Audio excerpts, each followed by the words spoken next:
مرغی کا گوشت اس صورت میں چھوڑ دینا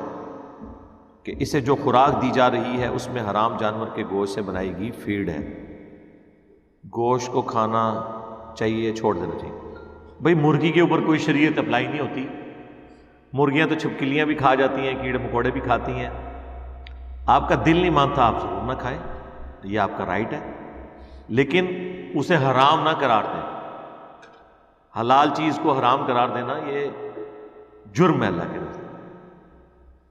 اس کا کلائمیکس سورہ التحریم پڑھ لیں، نبی علیہ السلام نے اپنے اوپر شہد حرام کر لیا تھا تو اللہ تعالیٰ نے فرمایا کہ تم اپنی بیویوں کی رضا جوئی کے لیے اس چیز کو اپنے اوپر حرام کیوں کرتے ہو جو اللہ نے حلال کی ہے۔ ایک چیز ہے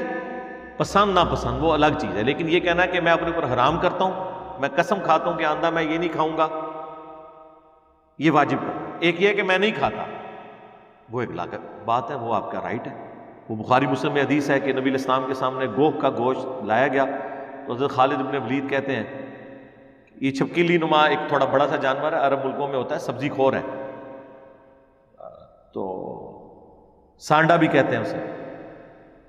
وہ جب گوشت لایا گیا تو خالد بن ولید کہہ رہے ہیں میں تو بڑے مزے لے کے کھا رہا تھا، حضور میری طرف یوں کر کے دیکھ رہے تھے کہ کتنے مزے سے کھا رہا ہے یہ۔ تو میں نے کہا رسول اللہ آپ بھی، آپ فرمائیں کہ میرے علاقے کی غذا نہیں ہے، میرا دل نہیں اس کی طرف مائل ہوتا، لیکن تمہیں منع نہیں کرتا۔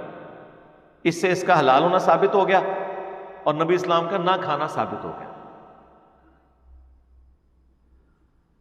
اور یہاں سے یہ بھی مسئلہ ثابت ہوا کہ اگر کوئی کدو نہیں کھاتا تو اس پہ تلوار نہیں سودنی چاہیے۔ نبی اسلام نے بھی تو ایک حلال چیز نہیں کھائی نا، اپنی ناپسند کی وجہ سے، یا آپ کے علاقے کی غذا نہیں تھی۔ اللہ نے اتنی غذائیں اس لیے بنائی ہیں کہ جس کو جو چیز پسند ہے وہ کھا لے، جس کو نہیں پسند نہ کھائے، اس کی مرضی ہے۔ تو مرغی کا گوشت جو ہے اس کے بارے میں بخاری میں حدیث موجود ہے، نبی اسلام نے مرغی کا گوشت تناول فرمایا، مرغی کا گوشت حلال ہے۔ باقی جو فیڈ وغیرہ کھلائی جا رہی ہے تو وہ اس کو کھلائی جا رہی ہے نا جی، اس کے اوپر کوئی شریعت اپلائی نہیں ہوتی ہے۔ الٹیمیٹلی جب وہ فیڈ کھانے کے بعد اس کے جسم کا حصہ وہ بن جاتی ہے، وہ گوشت کا حصہ بن جاتی ہے، تو پھر آپ کھا لیں، وہ تو ایک بالکل ڈیفرنٹ چیز بن چکی ہے۔ پھر بھی زیادہ وہم آئے تو وہ صحیح بخاری میں موجود ہے کہ نبی علیہ السلام نے فرمایا کہ 2-3 دن کے لیے اسے مرغی کو کسی ایسی جگہ باندھ دو جہاں وہ تم اسے اس طرح کی غذا کھلا لو،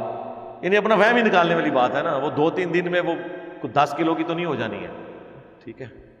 لیکن یہ مرغی کے لیے ہے۔ کوے کو اگر 3 دن کے لیے باندھ دیا جائے تو کوا حلال نہیں ہوتا، کیونکہ کوے کو سنن ابن ماجہ میں حدیث ہے یہ فاسق ہے۔ اس کا کچھ حصہ بخاری مسلم میں بھی موجود ہے کوے کے حوالے سے، اور پھر وہ تابعی پوچھتا ہے کہ پھر کوا کھانا چاہیے؟ انہوں نے کہا کہ تیری عقل کام کرتی ہے کہ جس کو اللہ کے نبی فاسق کہہ دیں وہ کھایا جا سکتا ہے؟ سمائے علماء دیوبند کے، سر بلند دیوبند،